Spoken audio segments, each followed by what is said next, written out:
आज प्रधानमंत्री नरेंद्र मोदी ने अपने देश के नाम संबोधन में हाइड्रोजन का जिक्र किया, ग्रीन हाइड्रोजन का। आप ये समझिए कि आखिर ग्रीन हाइड्रोजन अब है क्या और भारत में इसका हब कैसे बनेगा।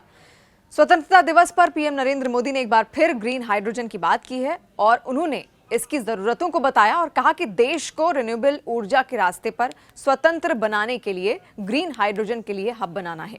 उन्होंने कहा कि हमें जीवाश्म ईंधन या कि पेट्रोल, डीजल और कोयले की गुलामी से मुक्ति पानी है।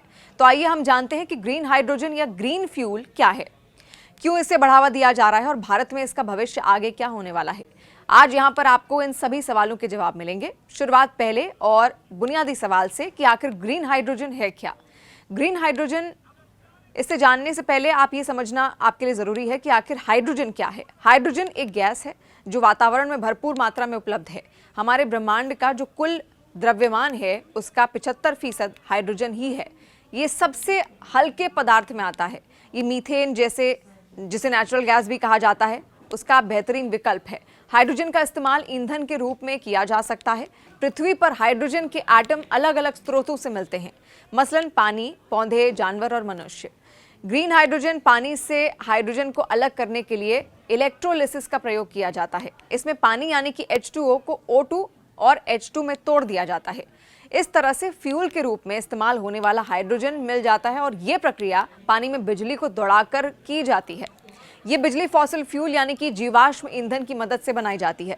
इसका मतलब ये है कि बेशक हाइड्रोजन ऊर्जा का एक साफ स्रोत होगा, लेकिन उसे बनाने की प्रक्रिया में कार्बन उत्सर्जन हुआ क्योंकि उसे बनाने में बिजली इस्तेमाल हुई है और वो फॉसिल फ्यूल से बनी थी। अब अगर वही बिजली रिन्यूएबल एनर्जी से बनी हो और फिर उसकी मदद से हाइड्रोजन की मॉलिक्यूल्स को पानी में ऑक्सीजन से अलग किया जाए तो वो ग्रीन हाइड्रोजन कहलाएगी। अब भारत में इसका भविष्य क्या रहने वाला है वो भी आप समझिए। जैसा कि हमने कहा कि पृथ्वी ही नहीं, ब्रह्मांड में जो भी तत्व हैं उनका 75% हाइड्रोजन ही है। साथ ही ये बहुत ज्यादा ज्वलनशील भी होती है। इसका मतलब यह है कि इसका इस्तेमाल आराम से ईंधन के रूप में किया जा सकता है।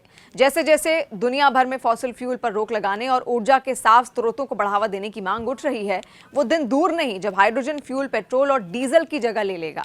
इसे बनाने के लिए लगने वाली बिजली पवन ऊर्जा और सौर ऊर्जा से प्राप्त की जा सकती है। हाइड्रोजन फ्यूल बनने की पूरी प्रक्रिया कार्बन उत्सर्जन मुक्त या बहुत कम कार्बन उत्सर्जन वाली होगी, इसलिए इसे भविष्य का ईंधन भी कहा जा रहा है। हालांकि इसमें एक बहुत बड़ी समस्या यह है कि ये पूरी प्रक्रिया बहुत अधिक खर्चीली होगी, जिसका समाधान ढूंढना अभी बाकी है। अब भारत में इसकी क्या संभावनाएं हैं ये भी आप जानिए। भारत में सौर ऊर्जा से बिजली पैदा करने की अपार संभावनाएं हैं। कई निजी कंपनियां बहुत तेजी से इस ओर काम भी कर रही हैं। सरकार घरों तक में सोलर पैनल के जरिए एनर्जी पैदा करने को बढ़ावा दे रही है। भारत में 12 महीनों में से 9 से 10 महीने सूरज की पर्याप्त रोशनी रहती है, जो हमारे लिए इस मामले में बहुत अच्छी बात है। देश बड़े स्तर पर सौर ऊर्जा का उत्पादन कर सकता है, जिसका इस्तेमाल फिर ग्रीन हाइड्रोजन बनाने में किया जा सकता है।